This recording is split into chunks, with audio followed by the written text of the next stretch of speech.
Island DEM to see what you should be watching for this year. You may not have heard of the spongy moth, but may be more familiar with what it was formerly called the European gypsy moth, which has wreaked havoc across the state in past years. And it's not alone. They are small species with a big appetite. Forests across Rhode Island, their personal food court. Looking for bare trees, looking for sickly trees, discoloration and stuff like that. And that's usually what cues me in on where I need to look further for an outbreak. Alana Russell is the Forest Health Program Coordinator for the Rhode Island DEM. She conducts statewide aerial surveys looking for potential threats to our environment. I think an important thing to consider is monitoring your home and monitoring your population.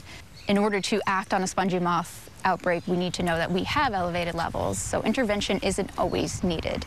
The spongy moth, no stranger to Rhode Island summers. They've been spotted in other states this year, but so far, hardly any across the Ocean State. Instead, we have abundant populations of winter moth. So that's another invasive caterpillar from Europe, but it feeds a little bit earlier than spongy moths. Winter moths are finishing up their feeding season, while spongy moths will continue into late June, according to the DEM. But Russell warns homeowners of the types of treatment that could create more harm than good. There are a lot of native species that feed on our trees, especially our oak trees. If we're doing any management, we could actually be doing harm to our native species. Another relatively new threat, the emerald ash borer, a beetle which feeds on bark